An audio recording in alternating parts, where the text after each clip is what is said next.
I'm Alan Trochinov. I'm the chair of the MFA Products of Design Department, where you are now. So we are really excited to have Matt Manos here today, who took a red eye to be here. So that's full commitment. And he has the best name ever, which I think I've referred to lots of times as his business name, of verynice. And so everybody in the room knows that I remark and joke often about filtering for nice in this department. So you are the nicest. It's actually in your name. Also, I got an email 4 minutes ago from somebody who is looking for leads for work, and in the sentence writes, "I'm generally rather nice and also like other nice people." To which I responded, "I need your okay to read that sentence in the next 6 minutes because I'll be introducing Matt Manos and want to use it. I hope you get this email." And I did not get clearance.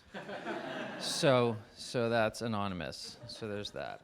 So anyway, so I was looking at your biography, which is just completely ridiculous.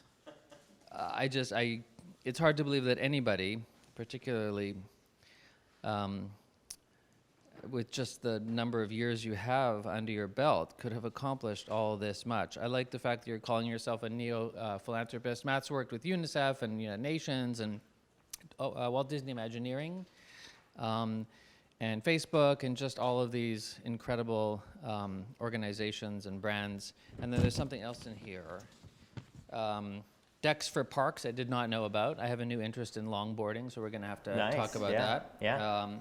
But then he does mention in the bio side projects. That is my MacBook Pro. This is his computer. Oh, if you just touch the mouse pad, we're good. There we go. Okay. So you mentioned side projects in your bio, and I have met more and more people, as I've also said to you, who really, in some sense, judge people or hire people based on their side projects. Even people like at Google, it's like, yeah, we don't even look at the resume. We look at their side projects. And if side projects are interesting, then they're interesting. And that seems very consistent with not only what you might believe, which I don't know, but certainly with how you've led your life.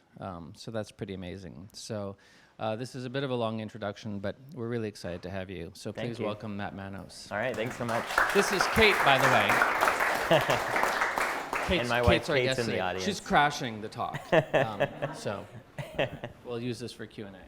Cool.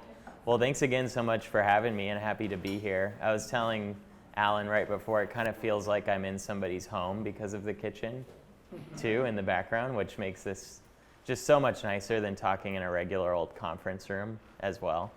But yeah, so I'm going to kind of throw several things at you, but in general, this is about being very nice, giving half, creating models of impact, and inventing the future. So I'm going to try to walk you guys through a little bit of my story, as well as some of these side projects that are going on, some of these new projects that are just wrapping up as well. And then hopefully we can have a little bit of a discussion about what you guys are doing, and we can use this time to help you out with your projects too, which would be great. So I always start my story with this number, which is $8 billion. And that is the amount of money that nonprofit organizations in the United States alone are spending every single year on people like me, on design and marketing professionals. And I don't know about you guys, but that number to me is very disturbing, because I like to imagine what the world would look like if they could have the same really important access to those great services without this hefty amount, right? So in my mind, if we could actually allow them to invest more in their cause, we might be able to make even more impact in the world. And again, design and marketing is really important. They need that. But maybe there's new models to make it more affordable or to lower the barrier to entry. And if we can do that, and if they can invest more in their cause, perhaps we can solve some of the world's most persistent problems, like hunger, like housing, water access, et cetera. The list kind of goes on. This is sort of where pro bono comes in. Pro bono is short for pro bono publico, which literally means for the good of the public. It got its start in the legal industry, actually in New York. And it soon trickled into a lot of other industries, especially the design industry, around the time when the ad council was emerging. You guys have seen a lot of like Smokey the Bear advertisements and so on. They would recruit a lot of designers and marketers to volunteer to create these public service announcements. And soon people started to really see the benefits of pro bono and see that it's really helpful for the world, but also it's very gratifying for yourself and for your own practice. I got my start as a pro bono practitioner when I was 16 years old. That's when I could do stuff like this. I used to skateboard competitively, so happy to give you longboard lessons, Alan, for sure. Although I've never been that great at longboarding because I'm strangely afraid of going down hills, but being upside down is no problem for me. Although, you know, I can only do this probably on like a 1-foot ramp at this point, but I try, right? So anyways, because I was competing as a skateboarder throughout high school and pretty much like maybe my first year of college, and that's when I stopped doing it competitively, I was always training, and this was in the Bay Area. I grew up in Silicon Valley. This park is in Sunnyvale, California. I would be there every Saturday, sometimes every Saturday and Sunday, and there'd always be kind of the regular crew of people that were hanging out and trying new stuff.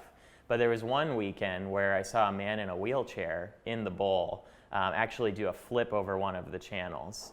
And it completely blew my mind. This was pre-YouTube also, so it was before you saw really cool things all the time. So, you know, obviously I was intrigued. I wanted to approach him, wanted to introduce myself, just kind of learn what was going on. And I noticed that he wasn't alone. He was with a bunch of little kids who were also in wheelchairs. And it appeared as though he was teaching them basically how to do this. And it turned out that he was the founder of a nonprofit that at the time taught kids in wheelchairs how to participate in extreme sports. This was kind of mind-blowing to me. I had never met the founder of a nonprofit organization before.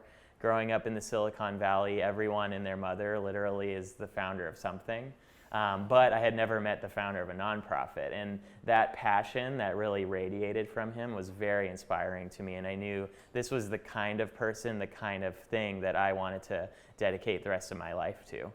And so, you know, I didn't have any money really to donate to him aside from some allowance, you know, from doing random chores and whatnot. I also was not personally in a wheelchair, so I can't really teach someone in a wheelchair how to do things because I wouldn't even know how to do it. But I figured, you know, about like the week or two prior, I had gotten my first pirated copy of Photoshop from my godmother who was studying art in Australia at the time. And I was starting to learn, you know, the really important design skills of kind of making your head really big or changing the color of your hair or, you know, the things that all of you did and maybe won't admit when you first got Photoshop.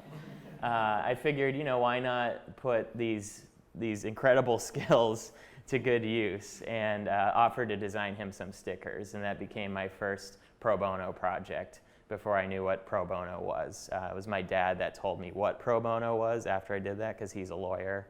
And again, in the legal industry, there's some really strong ties there. So flash forward just 3 years after that, when I was 19, I launched verynice from my college dorm room, basically. And it's now a global design strategy consultancy that gives half of its work away for free to nonprofit organizations. So still very much inspired by that moment at the skate park and really trying to figure out how can I make that an integral part of what we do as well. We work with all kinds of different clients. Half of them are nonprofits. The other half are really, really big nonprofits or startups or big businesses or mom and pop shops, et cetera. Really kind of all over the place, and that's something that makes us a little bit interesting. I'm going to talk a little bit about that later as well. When we originally launched, we focused exclusively on visual design, so especially brand identity design, website design, et cetera. And then over the last 4 or 5 years, we've really transitioned to balance that more visual work on the left with more strategic work on the right, as well as developing our own tools and resources that we can offer to our clients and to the world at large. So over the course of that time, what's been interesting is we kind of keep accumulating more and more services that we offer. So instead of replacing services, we just kind of keep stacking it on. And they really span these 4 categories of visual communication. So again, kind of where we started, what you might think of a very traditional graphic design work, to digital product design, so entering that UX, UI space, design strategy, which is a huge section of what we do now around business design, brand strategy, marketing strategy, et cetera. And then even strategic foresight, so really looking at long-term implications of things for our clients, researching trends, et cetera. Our work is equally as diverse. This is just kind of a few quick ones to go through. This was a painting that we had commissioned from a good friend of mine, Dan Everett. He's the one that's positioned in the right image right there. He actually, his mom lived in a home that was really affected by fracking issues. And at the time, we were working with NRDC on their Demand Clean Power campaign, which was all about fracking and the Keystone XL pipeline, et cetera. And we thought, hey, wouldn't it be cool if we got an artist that's been sort of touched by this cause to participate in this somehow? So we locked him in a room for 24 hours, him and myself and a filmmaker, and we basically videoed the process of him creating a painting that was inspired by that experience that he and his mom had. And so the result was this really weird thing on the left, which I love, that kind of depicts like an upper world and a lower world as well. And they ended up, having this kind of in their collection and was part of a bigger campaign that we did. Also branding. So Katie, my wife's in the audience. She did the branding for this project with us called the Pasadena Museum of California Art. If any of you are ever in California, this is one of my favorite museums personally, because it focuses exclusively on California artists and themes and images that are inspired by California in general. It's actually really small, so it almost has the feeling of a gallery, and equally it rotates through exhibits all of the time. And so as a result, what we did with the branding and the identity is we had the letters, the image that's filling those letters change with every new exhibit that they have. So it's a dynamic identity. And we basically instruct the museum to take a close-up image of whatever the primary piece is in the new show, and that essentially becomes the logo. So it's been really fun. We did this maybe 2 years ago at this point, or almost, and watching them kind of take that on and evolve it over time and seeing it constantly change has been really gratifying. I mentioned we do digital products too. This was with the Keep a Breast Foundation that a lot of you might know from the I Love Boobies bracelets that they make. So they focus on breast cancer prevention, but at a really, really young age. So they target high school men and women essentially. And they wanted to create an app, and they wanted it to be something that was actually useful and that actually contributed to their mission. So we developed this, which is essentially a self-check reminder. So you'll every month get a text message that reminds you to perform a self-check exam for breast cancer. And it's basically a push notification. It's really simple, but when you accept it, it gives you the step-by-step guide of how to do it. And really helped them kind of expand their reach through an app design, which is something that I enjoyed about it. A lot of the times your approach to do an app because an app is cool, but this is something that actually contributed to their mission and actually helped them make even more impact through their education work. This is another project that we did. This is an example of when a client kind of reaches out and says, hey, we have 2 jumbotrons, can you do something on them?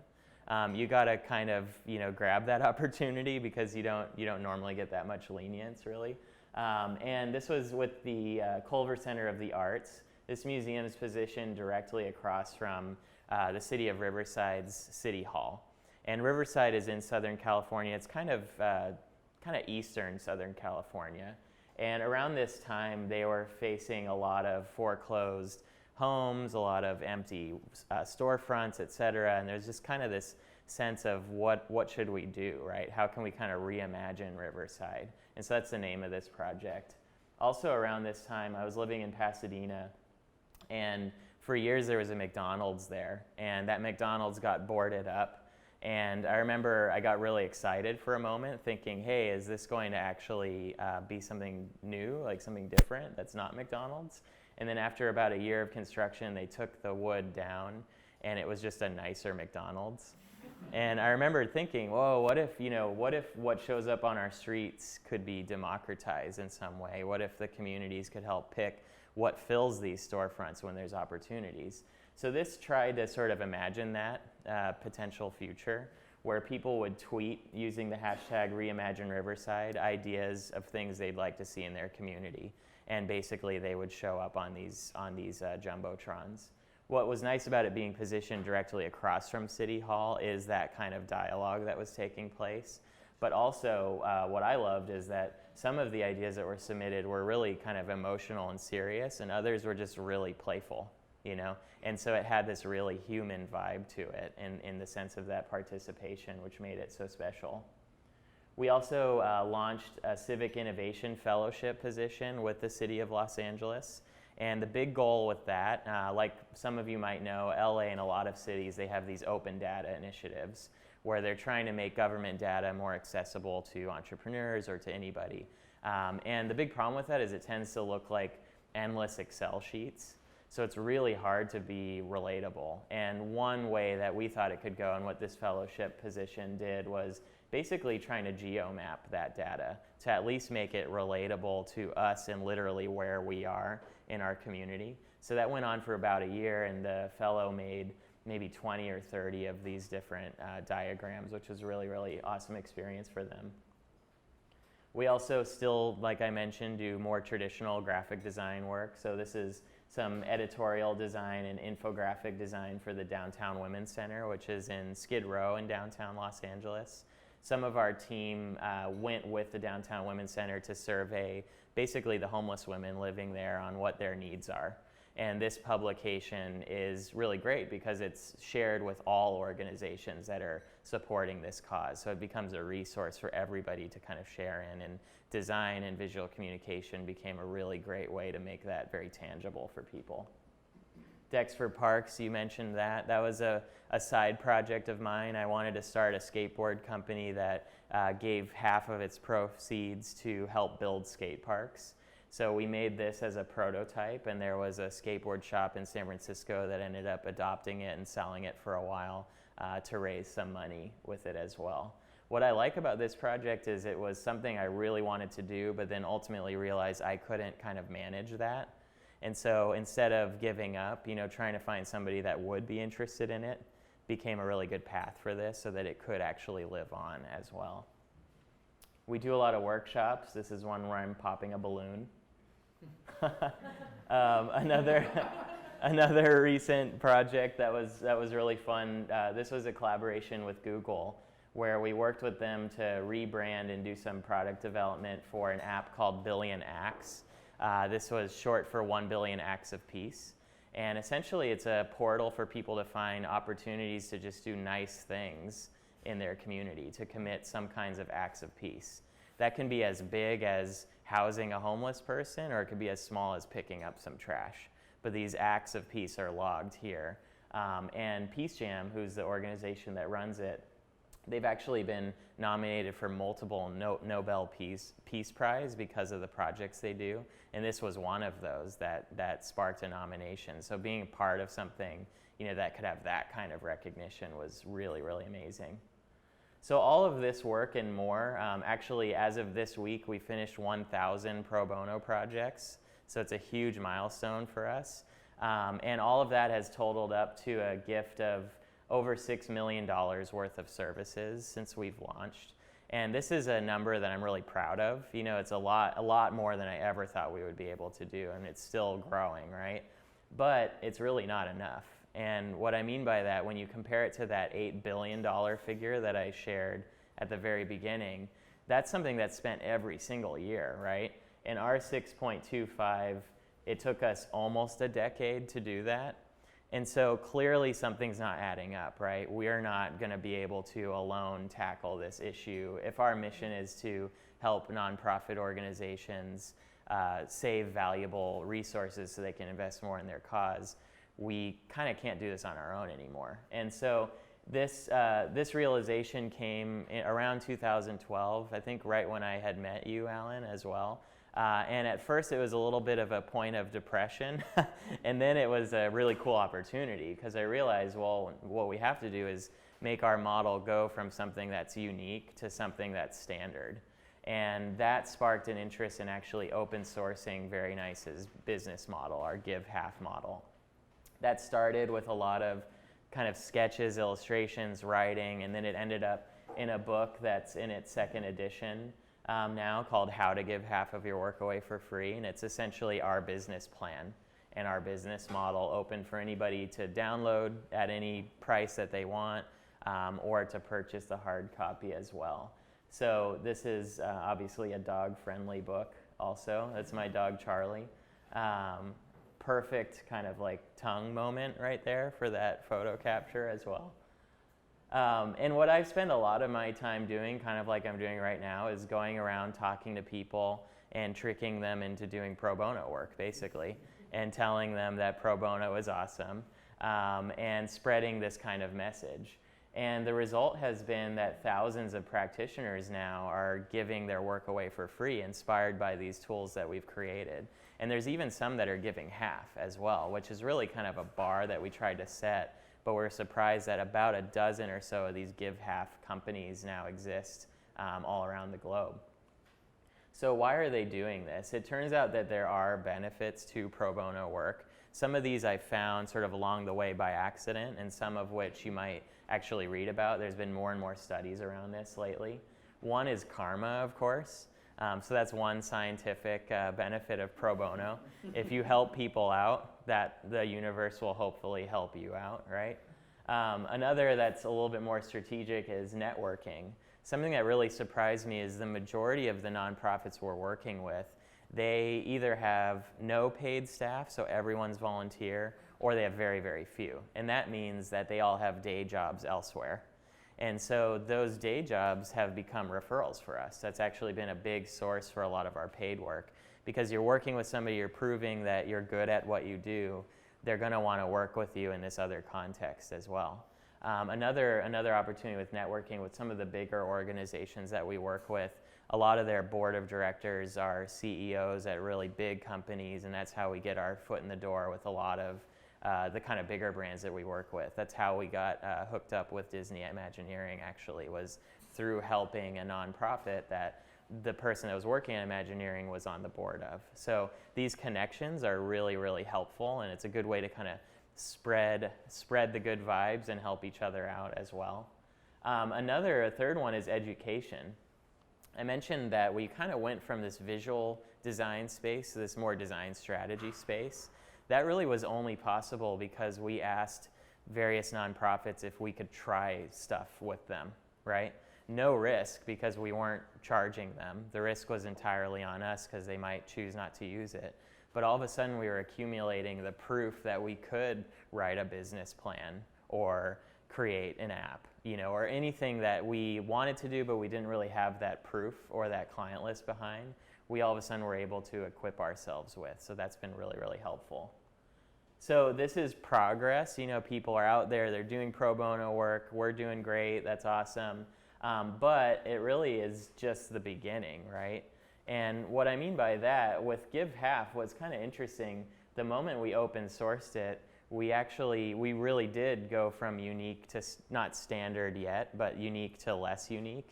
And so this big question of, well, what is our value proposition? What makes verynice unique now, if everything that we're doing is kind of open to everybody else, came up. And it became a really interesting question to think through.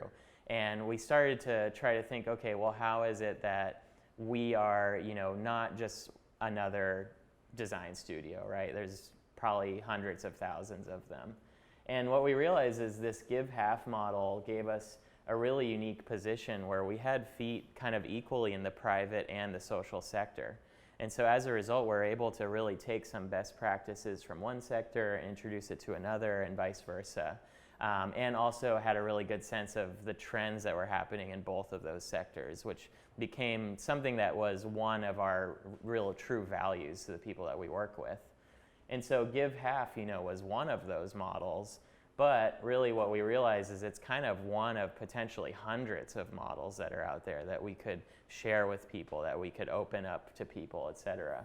And so that became a project called Models of Impact that began as a research project of trying to collect as many of these models as possible, map them out, see who's using them, how do they work, how are they related to one another, how are they different than one another, et cetera. And it turned into a series of infographics that we developed of kind of cross-axes that were really trying to investigate these. across the product space, the service space, and just revenue models in general. And then we kind of had all of this stuff and didn't really know what to do with it. It was kind of fun to look at, and we put it online, and a lot of people were looking at it. But something that I'm passionate about is education and actually having people engage with the materials as well. But before I get into that, some examples of just these innovative models. One is Homeboy Industries. Has anybody heard of them? So they're in LA. Whenever you say, has anybody heard of them, and you're in LA, everybody raises their hand. They're a really amazing organization. They're one of the largest, if not the largest, gang intervention organizations in the US. And they are based maybe a mile from our office. So they're in Chinatown of downtown Los Angeles. And what many of you might know is once you've been in jail or if you have a bad record, it's pretty hard to get a job. And so they actually launched a series of social enterprises under their nonprofit umbrella that they then hire these formerly incarcerated people or people that are transitioning out of gangs to run and to actually be employed by. So this is one example of a bakery, but they also have a silk screening company, a tattoo removal business, all kinds of things. Another cool model is the pay what you want model, which Radiohead really popularized when they came out with In Rainbows. This was in, I think, 2005 or 2006. It's a model that I really like as well. We use it for models of impact also. But basically, they came out with this really at the height of the music industry kind of declining. People were pirating everything left and right. People weren't seeing the value of music. Sales were going down, et cetera. And so what they decided is instead of trying to go the traditional route, what if we make a website where people can pay whatever they want, even if it's $0 to download our music? And what they found is that their kind of net profit was actually higher than when they went the traditional route. So something about that trust in that exchange between a consumer and a provider of goods or services turned out to be a really smart model, and more companies are using this now. Another model is the product for service model. So a lot of you have probably heard of 1 for 1, which is like Tom's Shoes, where you buy a pair of shoes and they donate a pair of shoes. The problem with that model from a lot of critics is that it assumes that somebody else wants exactly what you want. That's kind of a very American way of doing social impact stuff in general. You fly to Africa and throw crayons at somebody and then get out of there. But with Listen headphones, it's kind of a nice revision where they're not assuming that kids want hipster headphones, right? Instead, they're trying to think, well, okay, this is what the customer wants. Now, what could we give that's kind of attached to our story?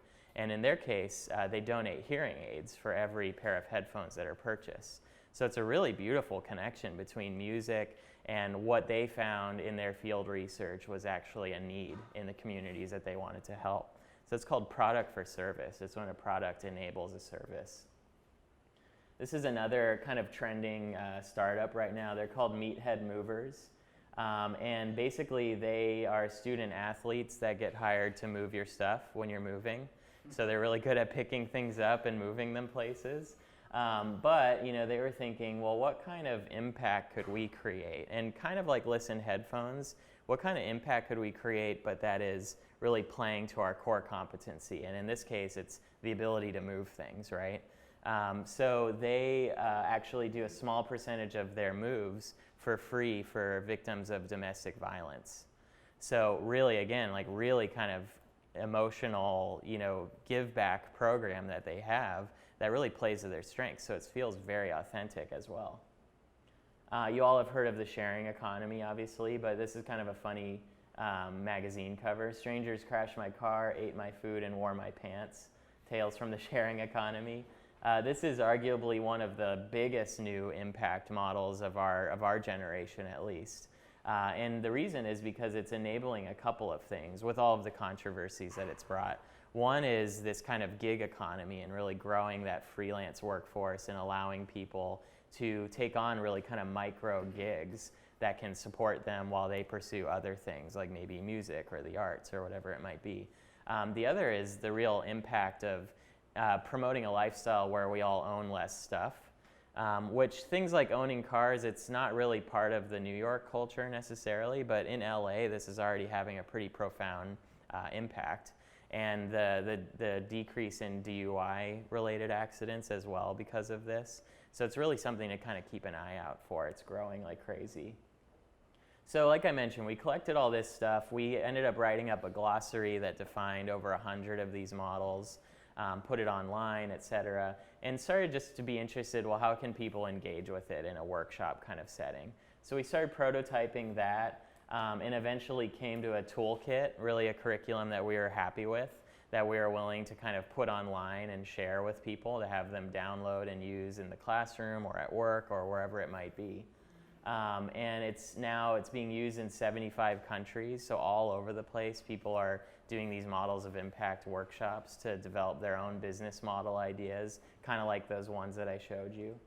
And really the basis of it is what we believe a business model is. A lot of the times when you ask somebody what a business model is, I've found that they tell you this half of it, which is the revenue model, a sustainable way of making money, basically. But what we found with the people we're working with is that it really requires a balance of both of these things, an impact model and a revenue model. So an impact model being a sustainable way of making the impact that you're trying to achieve. That doesn't have to be social impact necessarily. That could be environmental impact. That could even be personal impact. You know, the idea of kind of what is your why, right? Or what's your purpose?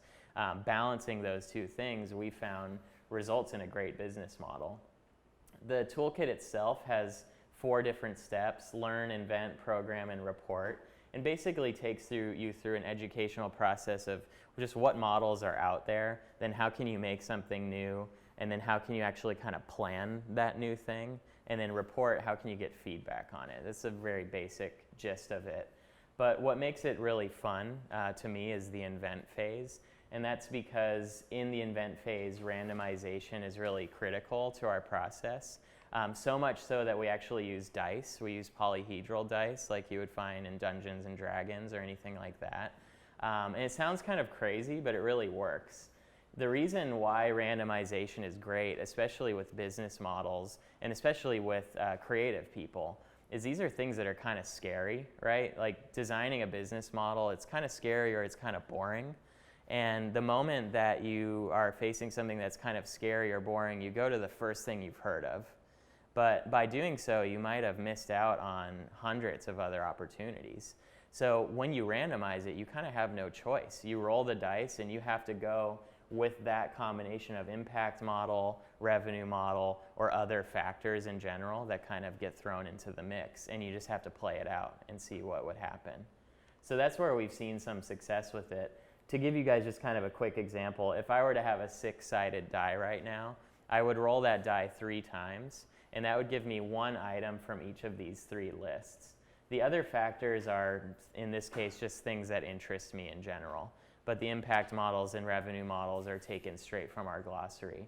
So if I rolled 3 times, you know, maybe I'll get lava lamps, recycle, and in-app purchases. And now I would have to come up with a business concept that connects all 3 of those things. So maybe this is a lava lamp that has an app attached to it where I can buy different colors or sounds that come out of it, and maybe it's made in a sustainable, upcycled manner, right? So that's just kind of a real quick example of trying to go through this thought exercise. After you do that, we have you go through an actual business planning process to make it really tangible also. So we've done this in educational settings, kind of incorporating into various curriculum at different schools, for corporate clients as well, for nonprofit organizations. With Architecture for Humanity, many of you might have heard they went bankrupt. And they actually respawned as Open Architecture Collaborative, and we helped them do that through this toolkit as well. So helping them see through several models that they could have, because ultimately Architecture for Humanity went bankrupt because of a lack of a business model. So how can we have new opportunities to explore? This is me teaching it to the city of West Hollywood as well. So we've been starting to get this into the public sector also, around how they can use the kind of models that are commonplace in the social and private sector and use them to create new initiatives within government as well. And beginning of this year, I did something really cool where I went to Russia to teach this to a group of Russian entrepreneurs and to film an online course as well that kind of made it available in Russian. So somebody pointed out to me that I have unlocked the life goal of having a video with Russian subtitles. So that's pretty cool. And a lot of this randomization, it actually comes from less practical places. And I wanted to share this with you guys because, not that this wasn't practical, but it wasn't in a corporate setting, right? Because you guys are in the middle of going through your MFA, and this directly relates to what I was doing when I was at school in Art Center. I was really interested in the idea of generative business or serendipitous business. And the way that started, I went on a walk, and I basically came up with some rules. I walked 100 steps. I took a picture of the first non-living thing that I saw, and that would be my product. Then I walked another 100 steps. I took a picture of the first living thing that I saw, and that would be my market or my audience. And then I walked another 100 steps, and I took a picture of the space that I was in, and that would be my industry or my environment. So this business is park benches for dogs at railroad stations. And you can imagine, if you actually had to, as product designers, design that park bench for that dog at a railroad station, what would it look like? It's a really kind of interesting jumping off point. Then I thought, oh, what if it's not a walk, but it's kind of like a set of playing cards? Those are kind of hip these days. So I made a card game, version of it as well, where people would deal these 3 factors randomly, and they'd have to fill out a business plan, a very simple business plan template to kind of populate their idea. Then I thought, well, what if it's more of like a community workshop where people are coming together? So I prototyped this in the city of Merced with a bunch of different people that were living there and working there. And then thought, what if it gets a little less human and is actually kind of a little bit more machine generated? So this was a workshop called Box and Button, where basically students at Art Center, they'd press a button that would then generate some factors on a screen that they would then have to come up with a business concept for. So it just gets a little more technological than the card game did. And then I thought, well, what if I take the human out of it completely? So I had an algorithm that wrote 1,000 business plans, basically, that just kind of spit them out. Some of them are real like gibberish, some are kind of plausible, and some are oddly offensive. But I shipped all of them to the top venture capital firms in Silicon Valley. That project was called For Your Consideration, and didn't get a single response, but maybe they will someday. So all of that was documented in a show that kind of showed this process. And it's funny, right? You can see how it directly correlates to what I'm doing now with models of impact. So with you guys, hopefully you can find that connecting point to that project that you're doing and bring it into your practice as well. It's been a huge help for me. The last thing that I wanted to do, I just released my second book, which is called Toward a Preemptive Social Enterprise. And a big part of it, or something that I'm excited about it, is a manifesto. So I wanted to read that to you guys. But what I want to just say about this, I was talking about how one of the values we've found from verynice is that we have our feet in both worlds, right? Private and social. And so we can kind of take some things from one, give it to the other. What we really realized about the social sector is that they're often born out of a state of emergency or out of a kind of reaction to some terrible thing that already happened, versus in the private sector, they become really motivated to start something new based off of something kind of imaginary, like a future trend or an emerging technology or whatever it might be. And there was kind of this question of, well, hey, why is that happening? Why is it that way?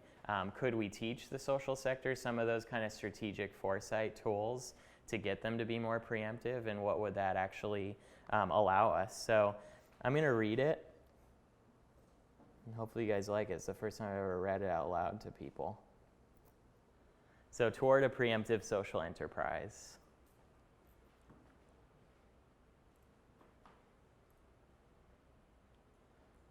Social entrepreneurship is a field defined by reaction. Social enterprise is built around the art of reacting to something that has already happened. This is always a reaction to something terrible, and this reaction represents the heart and soul of an organization's core values. Could a nonprofit organization exist if not for something terrible? No. Could a social business exist if not for something having gone awry? No. Could a venture-backed startup exist if not for something terrible? Yes. In the fields of business peripheral to social enterprise, innovation in times of great privilege or convenience is encouraged and incubated. The encouragement to think preemptively is among the key differentiators between a social enterprise and a traditional enterprise. The entire premise of social enterprise relies on reaction. Ours is a field of business that is built upon the failure of a natural or societal system.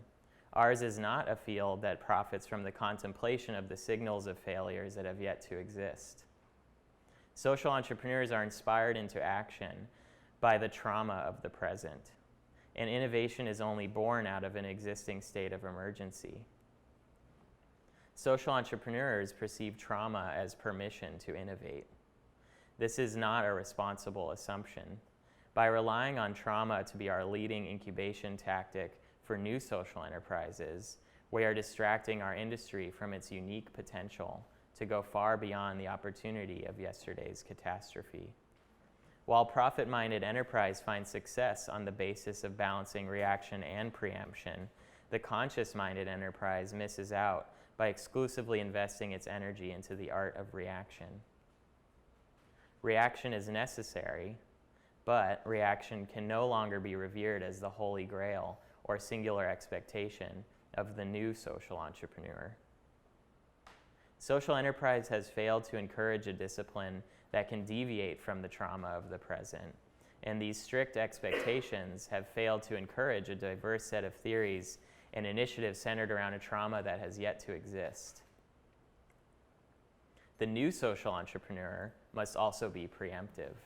The preemptive social entrepreneur understands a new suite of previously unimagined problems, as well as the next evolutions for the present day's most persistent social and environmental issues. The next wave of social entrepreneurs must include a community of those who choose to focus on the future. These are innovators who refuse to wait for the bomb to explode. The preemptive social entrepreneur imagines a future that is bespoke, a future that is ideal. The preemptive social entrepreneur works backwards from the ideal. The preemptive social entrepreneur is a visionary and concerns themselves with the study of systemic interventions. They imagine implications, they author scenarios, they plan strategically. The preemptive social entrepreneur balances theory and practice, and the preemptive social entrepreneur is not necessarily a business owner.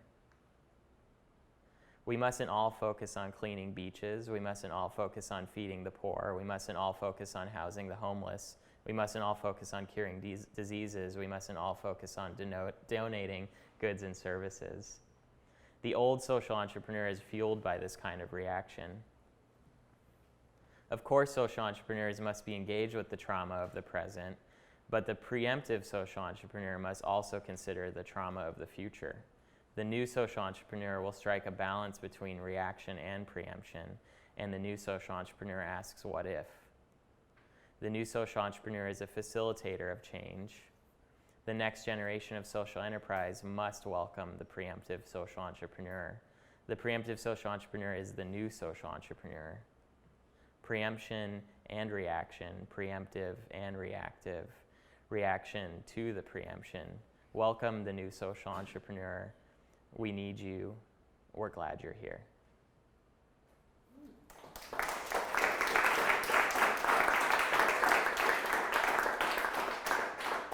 All right, and with that, these are some links to stuff that I do.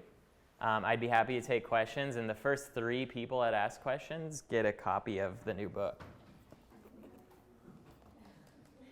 Yeah. Hi. And the fourth one gets it signed. Yes. Gets a future signature. Signature from? Signature that doesn't exist yet. This is awesome. And very inspiring, and thank you for reading it to us. Yeah, you're welcome. I'm really curious about the way that you've thought about developing your employees at your company, and Yeah. how you think about kind of internal, within the business model, does the people operation piece of it work, and how do you think about creating spaces that can be the most creative and kind of balance the different parts of the person? Yeah, that's a great question. It's something I've been thinking more and more about as we've kind of grown as a team as well. One of the things that I did originally when we were growing was it wasn't in a very strategic manner. It was very reactive, actually, instead of preemptive, you could say. And now, my focus with growth is have one person that is really great at one of our core competencies. And once we fill all of those slots, we kind of have the team that we need. And that's not necessarily, a massive company. It doesn't really have to be. We also work a lot with people remotely too, which is kind of another cool opportunity. But in terms of how we can really grow the team kind of intellectually, involving them in these kinds of internal initiatives that we're doing more and more of those lately. And next year we're going to kind of announce another really big one, kind of at the scale of models of impact that the team doesn't know about yet, but I want to kind of co-author it with them. So getting them involved in that so that they're balancing, being kind of challenged in the client work, but also having that room to do their own thing a little bit too, is definitely a direction that I want to go in. We're doing a retreat at the end of the year, and one of our art director wanted to do a workshop on designing kites. So we're letting her do that. So it's like, just trying to kind of hear people out with things that they're excited about. So now we're all going to make kites in Palm Springs. So that's great. Yeah. I'm curious about this idea of preemption, and for instance, thank you for that, by the way. For instance, the social side of IDEO.org, one of the ways that they're able to really understand the kind of design that people who need the design might need is to do a lot of design research and field work and that kind of stuff. So I'm curious how you think, if you're trying to preempt something and you don't know yet, if somebody hasn't been impacted by something and it's not reactionary, how do you start to try to research and develop a solution for something that's there? I love the idea of that, but I'm trying to think through the logistics of that. Yeah, absolutely. Well, one of the things that I think's interesting to note is that there's a whole field called strategic foresight. And this is one that I was introduced to by a colleague of mine, 5 or 6 years ago, and really blew my mind when I learned about it, because what it taught me is that there actually are futurists. Like, that's an actual thing. It's not a crystal ball necessarily, like you might imagine. They have actual strategic methods that they use. They never say to predict the future, but to invent it or to kind of at least tango with it a bit. And so one of those tactics is called the archetypes of the future. And that is a tactic where you take an existing issue, right? It could be something that you gather from that design research work that you do, and then you run it through 4 different filters. One is a transformation scenario.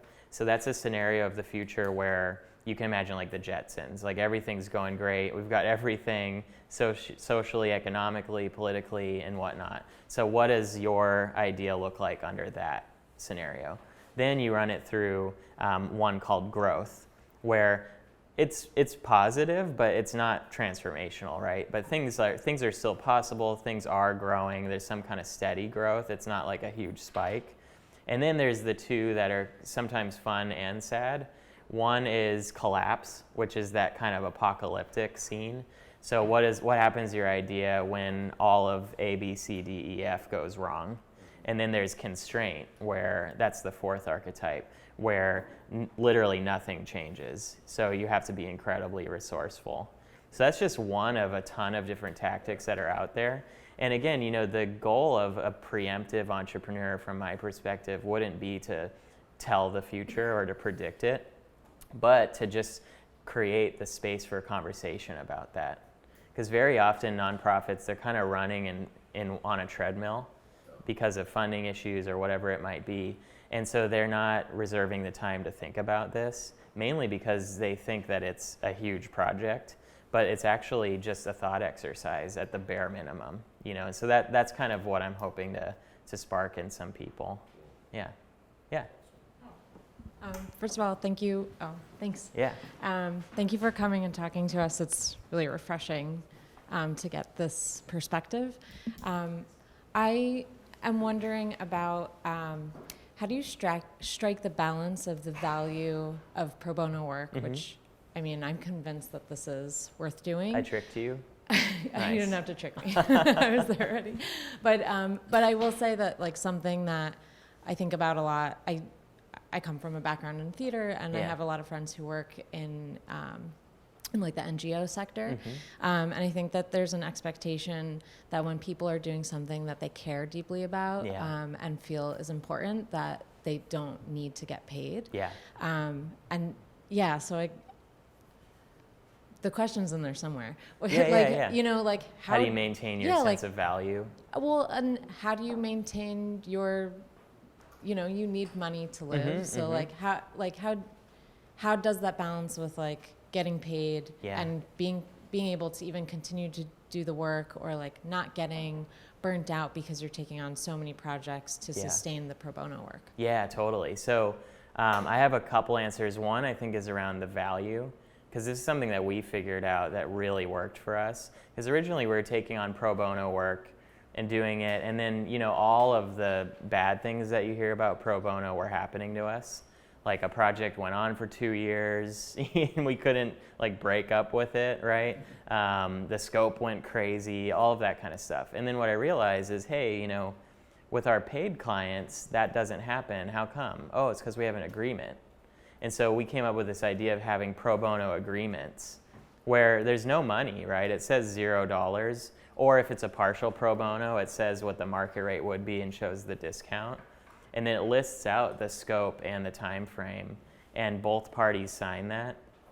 And magically, there's not been an issue since of kind of overstepping boundaries. Again, even though it's not a financial exchange necessarily, just that act of kind of that commitment has really helped. The other nice thing, I mentioned we get a lot of our referrals from pro bono clients. Well, you could imagine that one potential nightmare would be that we get a referral that says, oh yeah, these guys are great and they do it for free all the time, you know? But these contracts actually show what that market rate would have been. So they know when they're kind of pitching us to others, oh yeah, that would have cost this, but we were lucky enough to get it for free because of our nonprofit status and whatnot. So that's kind of that answer. And then with the balance, it's really about just being really strict. So if we're at 50-50, we're not even looking at the applications that are coming in for new pro bono work. So it's kind of been about learning how to just stay really strict to that balance.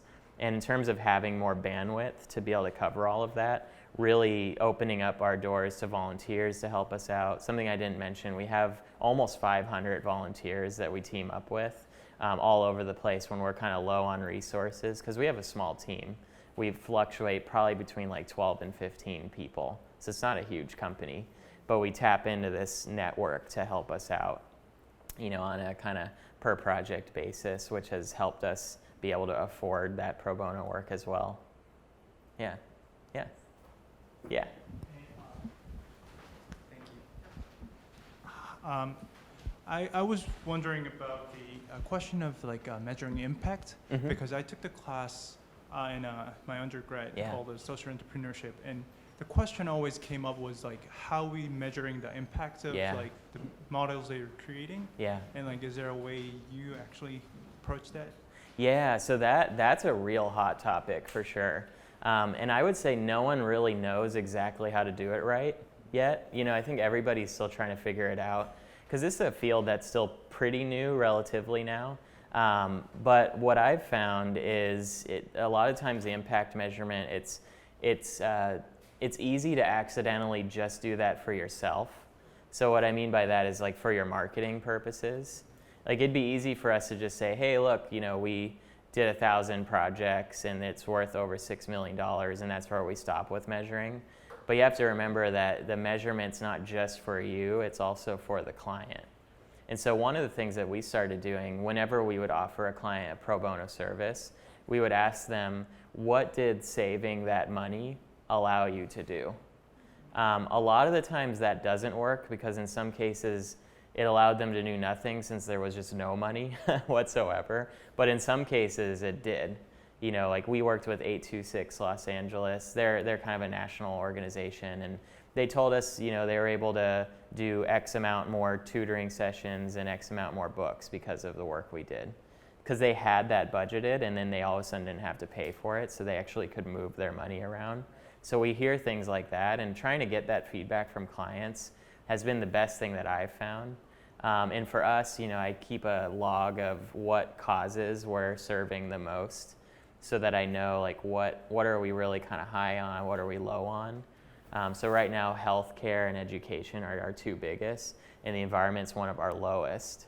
And so by measuring that, I know that we should be accepting more environmental causes to help out in the future to kind of balance it out. So hopefully that helps. You know, it's not really one way to do it for everybody. That's what I've found just talking to people. You kind of have to see what works for you for your own benefit, and remembering that it has to benefit the client too. Yeah. The DSI, the Design for Social Innovation department downstairs is putting together an entire full-day conference on measurement. Awesome. Coming up soon, so you should be at that if you're interested. Yeah, you guys should go, because that would be very cutting edge. There's people are doing it great, but there's not a consensus at all. So that's a real fresh conversation. Yeah. Hi. Hi. Well, you have thanks the for mic. coming. I do. I'm going to ask you a real question this time. All right. So you mentioned something that really sparked my interest, because I've done a little pro bono work in the past myself, and you said that when people have to do something that's scary or boring, they tend to do the first thing they think of. Mm-hmm. But I imagine that you've probably encountered some scary and boring stuff while you're trying new things Yeah. in your business. How do you keep it from getting you down? Yeah. Wow, good question. Well, a lot of the times it's by trying to do multiple angles on it. So if we come to a solution that was kind of boring, the first thing is try to get excited about it, because if it's a solution, that's kind of exciting, right? You help someone out, even if it's not the coolest way to go about it. I always try to see the positive in it. You know, sometimes we'll have a project that's just not, you know, we're probably not going to want to put it on our portfolio. That happens, of course, you know, but that doesn't mean that we were bummed about it because the client was happy and it made some kind of impact. So trying to see some good in it, kind of like with the way I answer the impact measurement question, see it from the client's eyes too. I've found, you know, we've done so many projects, right, that projects in general, you could easily have them be less and less exciting over the years. But the moment that you start doing that, you kind of have to snap out of it and remember that for that client, this was their first time ever doing something like this, and they're going to remember it forever, you know? And so you see it from their perspective, and you get that excitement, I feel like. Also, by doing a lot of projects at once and having side projects, like Alan alluded to, to me, that's how you kind of keep it fresh. I even do side projects outside of verynice. I have to, you know, for my sanity. I have an Instagram called The Dumpster Decipher, where I go around, I take pictures of tags on dumpsters, and I turn them into poetry. So it has nothing to do with social impact whatsoever. I mean, I could connect it somehow, but I'd be kind of lying to you, you know? I just want to do it. And so finding that is another way to keep things fresh too, no matter how weird it is, even if it's just for yourself. Yeah. Hi, thank you so much for coming. This was really inspiring, as Awesome. many of my classmates have said. I'm wondering to what extent your social and environmental values and goals translate into the private sector as well. Do you ever integrate those, and how do you get those clients on board? Yeah, good question. So in the beginning, it was much harder to, because we were still kind of establishing a brand for ourselves and so on. But one way to answer that, what I've noticed, a lot of people ask me, you know, oh, do you ever have, you know, like BP reach out, right? Or somebody that's just not doing so great. And what will you say to them? Will you turn them down or what? And the nice thing is, because of the brand is so much in this do-good space, those kind of people that don't care about that really just don't reach out to us, I've found, because it's not going to be a good fit to them. Or they see it and they're like, why do you give half? I don't get it. You know, I don't want to talk to you. And we'd just rather not talk to them anyways. So that's one kind of unhelpful answer, I would say, is, Well, helpful and unhelpful, because it means that by really, being loud about your brand and what you care about, the right people will find you. I've found that's almost always the case, especially the moment you find a couple of them, because those lead to referrals of other like-minded people too. But when it comes to the private sector, we've been having more people coming to us that are in the private sector but are kind of blurring those lines like we are too. Models of impact has really helped us in capturing more of those kinds of people, for sure. So that's been a huge value. It started as a side project, right, that was kind of just a research thing, and it's really actually been transformative for helping us find those right clients, get them excited about it. The other thing, if you ever have naysayers, or I just call them high-hanging fruit, they're really easy to jump on board when they see that someone else similar to them has done it and succeeded. That's the best thing you can do, is just throw a case study at them. Like, hey, such and such person donated this thing and that grew their social media presence by X amount. That even those kind of little facts, which are good for you to collect anyways, to be kind of on top of it. Yeah. Thank you. Yeah. Yeah. I'll just project. Okay. This is sort of a corollary or tactical follow-up to Karen's question earlier about finding the balance. Yeah. But half is such an awesome and lofty objective, and I'm sure also part of this is probably answered in your first book. But I guess my first question is just how do you measure half? Is it quantity of active projects, quantity of completed projects over a year, hours worked? How do you choose to measure that?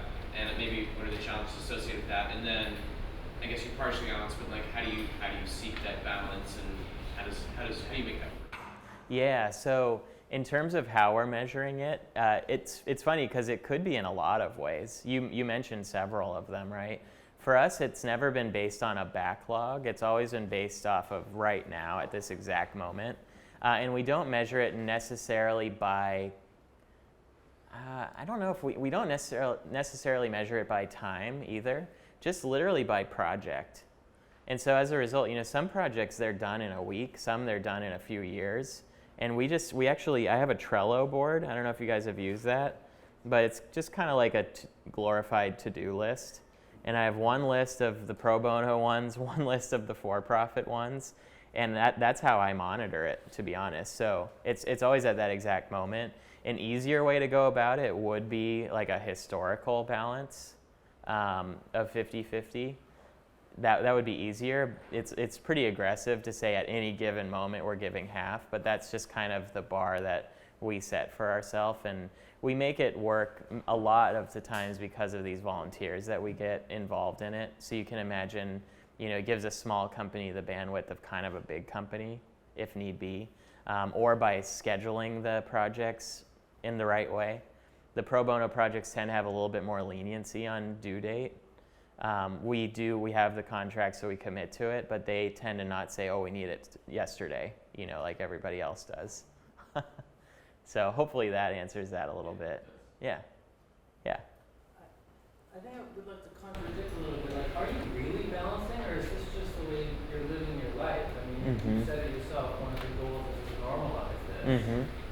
When I think about people giving up on a work-life balance, yeah, that's a good point. People are happier because they don't have to balance anymore. Yeah. This is how I live my life. Yeah. Sometimes I'm more active on social media, and sometimes I don't touch. Yeah. Stuff my Facebook kind of thing. Yeah. So I wonder, I don't know if the point is to encourage people to rebalance or to choose, how they're going to be in the world. And I would love it to be the second one. Yeah. So you've been living this life for a long time. And I think that there was a point in your career where you needed to message this out. Yeah. And maybe there will always be that requirement. Yeah. But I'm wondering if you can confirm my suspicion that this is not how you actually spend your time thinking. Right.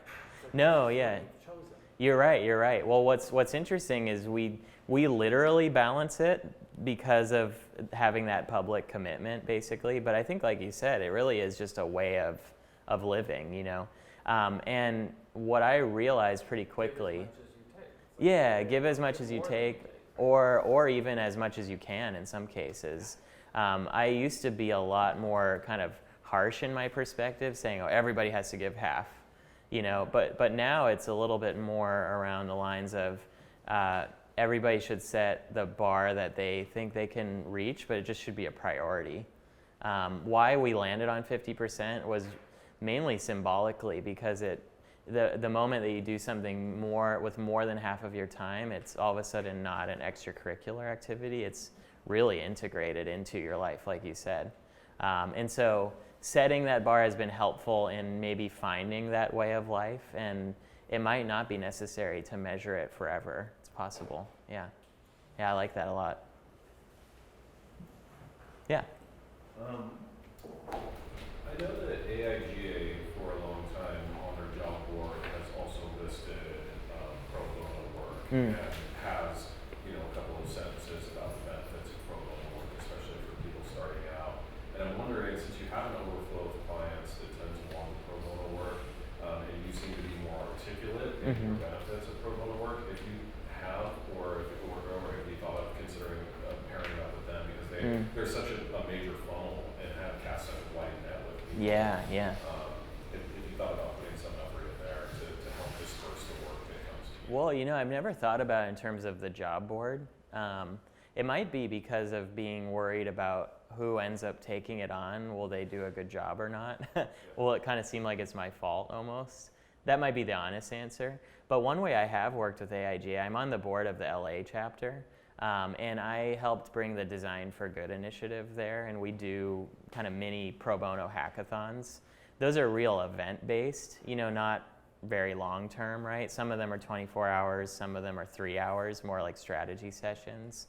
But that's been my main way of kind of linking up with AIGA. I think that AIGA could do more, kind of like how the legal industry really just all got behind the idea of public service just being part of a rite of passage to that industry.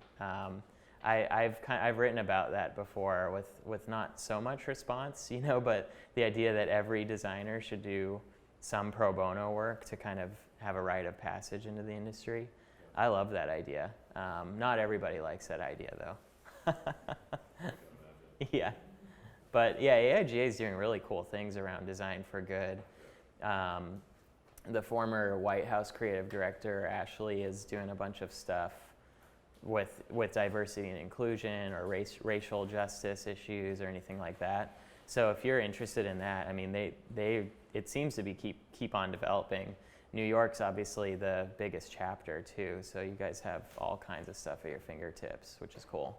That's a great new women's initiative as well that launched last year. Yeah, women's initiatives. We were doing some women's design salons in LA that were really popular as well. I thought that was a really great kind of addition, having people have a space where they can just be who they are, you know, and not you can't really go to an event with a woman on a panel and you like check the diversity box, you know, it has to be more integrated, more inclusive, yeah. Any other questions? Any other books? Not yet. What about your computer sleeve or a signed backpack? Yeah, I could. What else have you got? No Swiss Army knife. It's like you guys are trick-or-treating or something, and all I have is a gold watch to give you, yeah. But I don't wear watches, though. I mean, that laptop's looking a little old. It's got lots of stickers on it. Yeah. Let's throw it out there. It's got character. It's got to be a great question. It's got character, yeah. Well, if you are, oh yeah, go ahead. Going back to the preemptive social entrepreneur, in the way just that you think about this, I'm trying to get a sense of kind of how grand a visionary you're imagining this to be, like sort of how far out and to what extent then, how do you see designing for like users, right? Like actual people in the world now with a vision that's further out. Yeah. Well, that's part of why I think it's really important. One of the last lines is, reaction and preemption, and balancing both of those things, because it can't be an excuse to not help people. That's one way this could be interpreted, which wouldn't be a correct way to interpret it. But it's more that we have to balance thinking about the future too. So in terms of getting people on board with it that are here right now, that's actually a great design opportunity, because design is really great at making things very tangible for people. So are the arts in general, right? The future is really intangible. We actually can never be in the future. It's like it doesn't exist, right? It's always just an idea. And as a result, we're the only people that can either screw it up or make it cool or make it helpful, maybe like those three things. So using design tools to make that a tangible experience, whether that's like an experiential thing, like a performance, or whether that's a product that's kind of like a diegetic prototype of sorts, that just kind of brings things back to earth for people. So that it doesn't have to be this big visionary thing. I don't think not only Steve Jobs is allowed to think about the future. It is a privilege to think about the future, but I don't think it has to be that much of a privilege. Hopefully it can be a very accessible thing, and you guys can help do that. Yeah. Great. Well, I think there'll be lots of people who want to ask you questions one-on-one. So an incredible spirit of generosity. Awesome. Thank you so much. Yeah, well, thanks for having me. Yeah.